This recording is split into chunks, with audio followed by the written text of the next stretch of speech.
Hello दोस्तों, welcome back. ऐसा माना जाता है कि रॉबरी की मूवी तभी बेहतरीन होती है जब मूवी का विलन ब्रिलियंट हो। इस मूवी का विलन भी पुलिस के 2 कदम आगे होता है। मूवी का नाम है आई इन द स्काई, जो 2007 में रिलीज हुई एक हांगकांग की मूवी है जो जबरदस्त थ्रिलर भी है। तो चलो इसका एक्सप्लेनेशन देखते हैं। हांगकांग का सुबह का बिजी आवर दिखता है। ट्राम में एक आदमी चढ़ता है। अब इस ट्राम में 3 कैरेक्टर के ऊपर हमारा ध्यान जाता है। एक जो अभी अभी ट्राम में चढ़ा है, दूसरी उसके पास बैठी जवान लड़की, और तीसरा सामने कॉर्नर में बैठा मिडिल एज का आदमी। वो लड़की बार बार उस मिडिल एज आदमी को देख रही है जो सो रहा है। उस लड़की के पास बैठा हुआ आदमी जो अभी अभी चढ़ा था, वो सुडोकू पजल सॉल्व करने लगता है।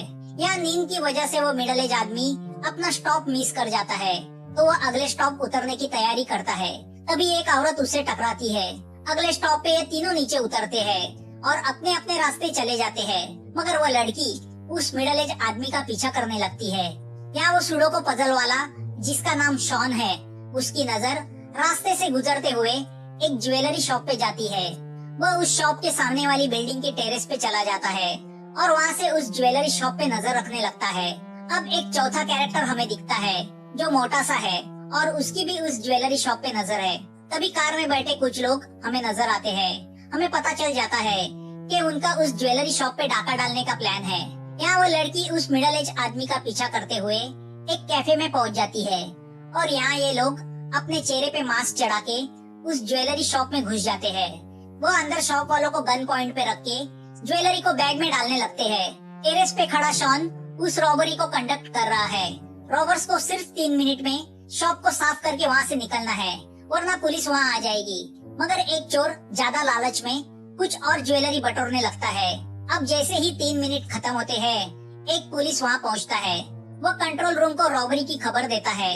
अब जब मोटा उस पुलिस वाले को शॉप के पास आते देखता है, तो वो पुलिस वाले को मारने मुड़ता है, मगर तभी रॉबर्स शॉप के पिछले दरवाजे से बाहर आके अपनी कार से भाग जाते हैं और कोई उनका रास्ता न रोके, इसलिए उनका एक ट्रक रास्ता रोक के खड़ा हो जाता है। रॉबरी सक्सेसफुल होती है, तो वह मोटा पुलिस वाले को बिना मारे वहाँ से चला जाता है। तो शॉन भी वहाँ से चला जाता है। यह रेस्टोरेंट में वो लड़की अभी भी उस मिडिल एज आदमी पे नजर रखे हुए है कि तभी वो आदमी उस लड़की के पास आता है। वो आदमी उस लड़की से कहता है कि वो जान चुका है कि वो उसका पीछा कर रही है। वो सुन के वो लड़की थोड़ी सी शॉक होती है। अब वह आदमी अपना परिचय देता है। वो होता है सर्वेलेंस यूनिट का सार्जेंट वॉन्ग। तभी हमें पता चलता है कि वो एक तरह का टेस्ट था जो वो लड़की दे रही थी। दरअसल वो लड़की, जिसका नाम पिगी होता है, वो पुलिस डिपार्टमेंट के इंटेलिजेंस सर्वेलेंस डिपार्टमेंट की परीक्षा दे रही होती है, जिसमें उसे वॉन्ग का इस तरह से पीछा करना है जिससे वो जान न पाए। मगर अब वो पकड़ी जाने की वजह से डिप्रेस होती है। अब वॉन्ग पिगी का मेमोरी टेस्ट लेने के लिए उससे कुछ डिटेल्स पूछता है कि वो स्टेशन से कितने बजे बाहर आया और उसके बाद मैंने क्या क्या किया। पिगी अपनी मेमोरी पे जोर देके वॉन्ग की हर एक्टिविटी डिटेल में उसे बता देती है। अब वॉन्ग उससे पूछता है कि मैं ट्राम में जिस औरत से टकराया था उसका वर्णन करो, तो पिगी उसका भी परफेक्ट वर्णन करती है। मगर जब वॉन्ग उससे पूछता है कि ट्राम में मेरा गिरा हुआ न्यूज़पेपर जिस लड़के ने उठाया था उसका वर्णन करो, तो अब पिगी हड़बड़ा जाती है और बता नहीं पाती। तो वॉन्ग उससे कहता है कि तुम्हें मुझ पे नजर रखने के लिए कहा गया था, तो तुमने सिर्फ मुझ पे फोकस किया, मगर सर्वेलेंस डिपार्टमेंट के डिटेक्टिव को अपने आसपास की हर चीज पे नजर रखना जरूरी है। क्या पता कहाँ से क्या क्लू मिले। तो पिगी अपने दिमाग पे जोर देके उस लड़के का वर्णन वॉन्ग को बताती है। वॉन्ग कुछ रिएक्ट नहीं करता। पिगी समझ जाती है कि वो एग्जाम में फेल हो गई है, मगर तभी वॉन्ग उसे कांग्रेट्स करके उससे कहता है कि उसे सर्वेलेंस डिपार्टमेंट में जॉब पे लिया जाता है। तभी न्यूज में उस ज्वेलरी शॉप के रॉबरी की खबर आती है। अब क्रिमिनल इंटेलिजेंस ब्यूरो उस रॉबरी की तहकीकात में लग जाता है। उस डिपार्टमेंट का हेड इंस्पेक्टर चैन अपने सब पुलिस वालों को सीसीटीवी से क्लू ढूंढने में लगा देता है, मगर रॉबर्स ने मास्क पहना था तो उनके हाथ कुछ नहीं लगता। यह शॉन अपने टीम से मिलने एक जगह आता है, मगर वह अंदर से खफा है क्योंकि रॉबरी प्लानिंग के हिसाब से 3 मिनट के अंदर पूरी नहीं हुई थी। उसे पता चलता है कि उसके टीम के एक आदमी की लालच की वजह से वो प्रॉब्लम हुआ था। तो अब शॉन उस आदमी को पीटता है और उससे कहता है कि 1 सेकंड के प्रॉब्लम से पूरा प्लान खराब हो सकता था। छोटी सी लालच जिंदगी भर जेल में सड़ा सकती है। शॉन अपने साथियों से कहता है कि हम प्लान पे इतना काम इसलिए करते हैं ताकि एक्शन के वक्त कोई प्रॉब्लम ना हो। तो आगे से वही होगा जो प्लान में तय हुआ है। यहाँ चैन की नजर सीसीटीवी फुटेज के ऊपर जाती है, जिसमें उस मोटे को देख के वो समझ जाता है कि वो उस रॉबर्स के गैंग में से है। दूसरे एक सीसीटीवी फुटेज में उन्हें वो मोटा अपने पे कार्ड से कुछ खरीदी करते हुए नजर आता है, मगर पुलिस को उस पे कार्ड से उस मोटे के एड्रेस का या किसी डिटेल्स का पता नहीं चलता।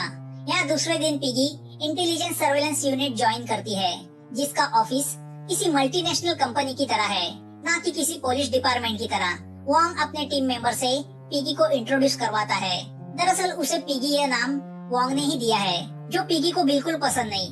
मगर सर्वेलेंस डिपार्टमेंट में हर पुलिस वाले को जानवरों के नाम दिए गए हैं, जैसे chicken, cat, snake, duck, horse, और वॉन्ग का नाम है डॉग। पिगी जब उसके बॉस मारिया से मिलती है तो वह शॉक होती है, क्योंकि वो वही लेडी है जिससे उस एग्जाम के दिन वॉन्ग ट्राम में टकराया था।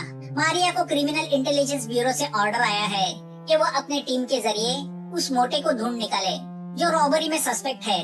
तो अब उस मोटे को ढूंढने के मिशन पे यह सर्वेलेंस की टीम निकलती है। मारिया को उस मोटे के पे कार्ड कंपनी से पता चला है कि वो मोटा एक रेलवे स्टेशन से हमेशा उस पे कार्ड से टिकट निकालता है। तो अब उस रेलवे स्टेशन के आसपास इस टीम को वॉच रखना है। अब यह टीम उस स्टेशन एरिया के भीड़ में फैल जाती है। तभी पिगी को रास्ते से उस मोटे के हुलिये से मिलता जुलता एक आदमी चलते हुए दिखाई देता है। वो वॉन्ग को इन्फॉर्म करती है। वॉन्ग अपने एक टीम मेंबर को उस आदमी को आइडेंटिफाई करने बोलता है, मगर वो आदमी कोई और निकलता है, जिससे कंट्रोल रूम में बैठी मारिया डिप्रेस होती है। वॉन्ग पिगी से कहता है कि इस फील्ड में पेशेंस बहुत जरूरी है। कभी कभी दिनों तक वॉच रखने के बाद भी कुछ हाथ नहीं लगता, तो कभी दूसरी केस को हैंडल करते हुए पिछली किसी केस का सस्पेक्ट हाथ लगता है। यहाँ शॉन अपने बॉस की वाइफ को वो चुराई हुई ज्वेलरी देता है, जिसे हीरो जवाहरात की परख है, और वो उसे ब्लैक मार्केट में बेचने में भी माहिर है। दरअसल वो लेडी ही शॉन को रॉबरी की जगह और डिटेल्स बताती रहती है। शॉन का बॉस यानी उस लेडी का हस्बैंड पिछले 18 साल से जेल में बंद है, जो जल्दी ही छूटने वाला है। शॉन को उस चुराई हुई ज्वेलरी का 30% कमीशन मिलता है, जिससे वो नाराज है, क्योंकि उसे पैसे अपने साथियों में भी बांटने हैं। अब वो लेडी शॉन को नई रॉबरी का प्लान देती है। यहाँ दिन रात मेहनत करने के बाद भी इस सर्वेलेंस टीम के हाथ कुछ नहीं लगता। तभी रास्ते में पिगी एक गुंडे को एक आदमी को मारते हुए देखती है। वो उस आदमी को बचाना चाहती है, मगर वॉन्ग उसे मना करता है। वो पिगी से कहता है कि हम मिशन पे है, तो मिशन पे ध्यान दो। आसपास हो रहे दूसरे क्राइम में इंटरफियर करना हमारा काम नहीं, वो पुलिस का काम है। वॉन्ग की बातें सुनकर पिगी नाराज होती है, क्योंकि वो इमोशनल किस्म की लड़की है। अब इसी में 2-4 दिन गुजरते हैं।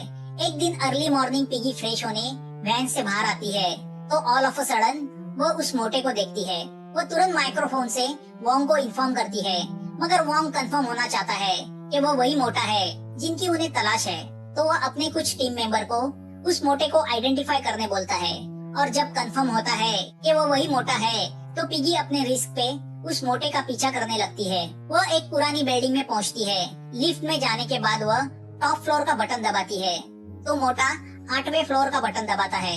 पिगी जानना चाहती है वो मोटा कौन से रूम में रहता है, और उसे शक भी नहीं होना चाहिए। तो अकलमंद पिगी जैसे 8वें फ्लोर का दरवाजा खुलता है, अपने बैग में से कुछ कॉइन्स नीचे गिराती है और उन्हें उठाने का नाटक करते हुए देख लेती है कि वो मोटा कौन से रूम में रहता है।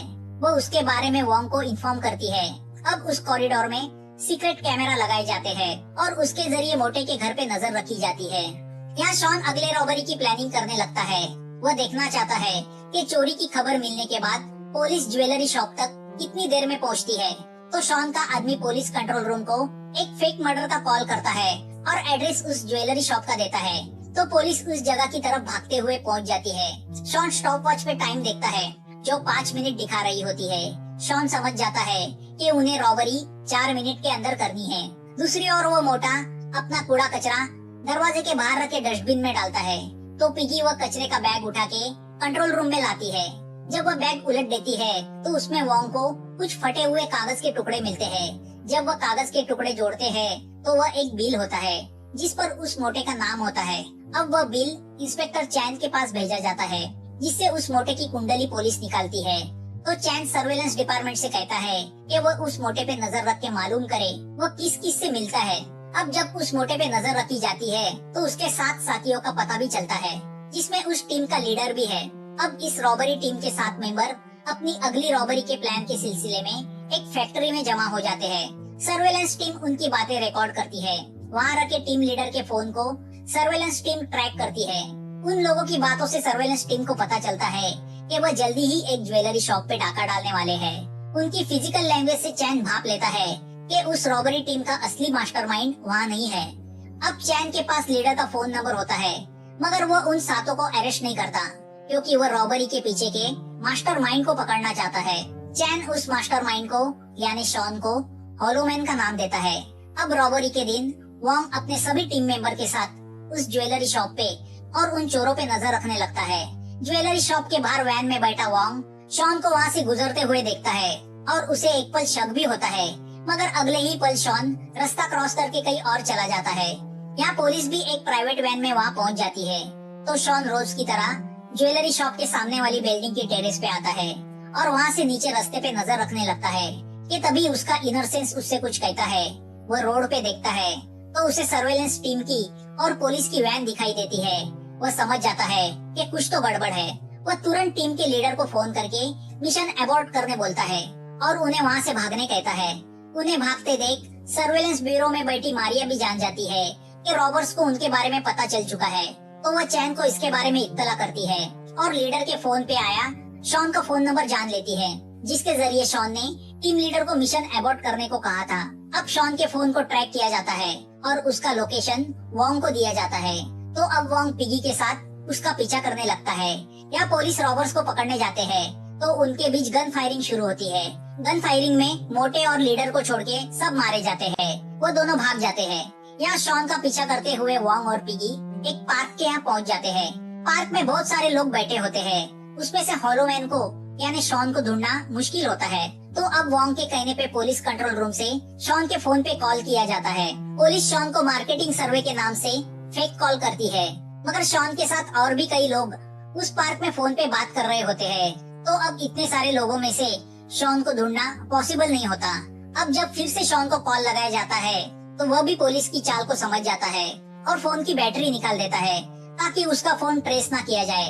मगर वॉन्ग की नजरें शॉन को पकड़ ही लेती है। वह तुरंत समझ जाता है वही उनका हॉलोमैन है।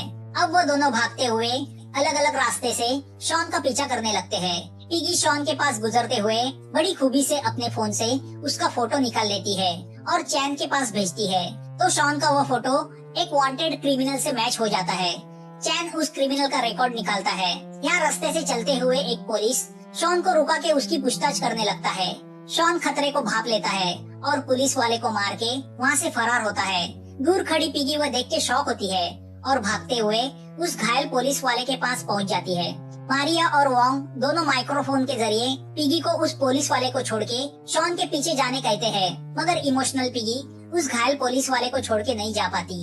उतनी देर में शॉन भी गायब होता है और वो पुलिस वाला भी मर जाता है, जिसका पिगी को बहुत अफसोस होता है।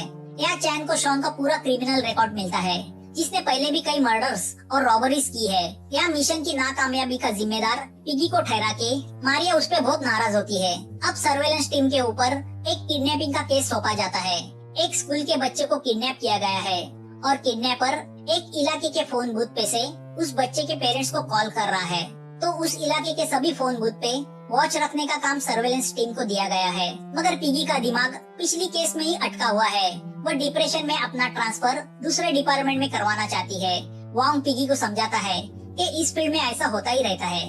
अगर इतना इमोशनल हो जाओगी तो पुलिस के किसी भी डिपार्टमेंट में कामयाब नहीं हो पाओगी। यहाँ शॉन हार नहीं मानता और नई टीम के साथ शहर की दूसरी ज्वेलरी शॉप पे डाका डालता है। अब वह जान चुका है कि पुलिस के पास उसका चेहरा है, तो अब वह खुद भी रॉबरी में शामिल होता है। वह चोरी की हुई ज्वेलरी उस लेडी को देता है। इस बार वह लेडी शॉन को 40% कमीशन देती है। शॉन उस लेडी से कहता है कि वो उसकी आखिरी चोरी थी। अब वह रात को बोट से वियतनाम भाग रहा है। वो लेडी उससे कहती है कि कल उनका बॉस जेल से रिहा हो रहा है, तो वो उससे मिलके जाए। तो शॉन अपना एक दिन का स्टे बढ़ाता है। यहाँ पिगी किडनैपिंग केस के सिलसिले में एक फोन बूथ पे नजर रखे हुए है। दूसरे दिन शॉन अपने पुराने बॉस से मिलने आता है। वो उससे मिलके वहाँ से निकलता है। तभी उसे पिगी देख लेती है और कोइंसिडेंटली उसी वक्त वो किडनैपर भी फोन बूथ पे कॉल करने आता है। पुलिस से मारिया को पता चलता है कि किडनैपर उसी फोन बूथ से कॉल कर रहा है जहाँ पिगी को सर्वेलेंस के लिए रखा गया है। तो अब वॉन्ग पिगी को किडनैपर का पीछा करने बोलता है। पिगी दुविधा में फंस जाती है कि किडनैपर को फॉलो करे या शॉन को। वो मारिया को शॉन के बारे में इन्फॉर्म करती है, मगर मारिया उसे सख्त ताकीद देती है कि वो किडनैपर को फोकस करे, वही उनकी मिशन है।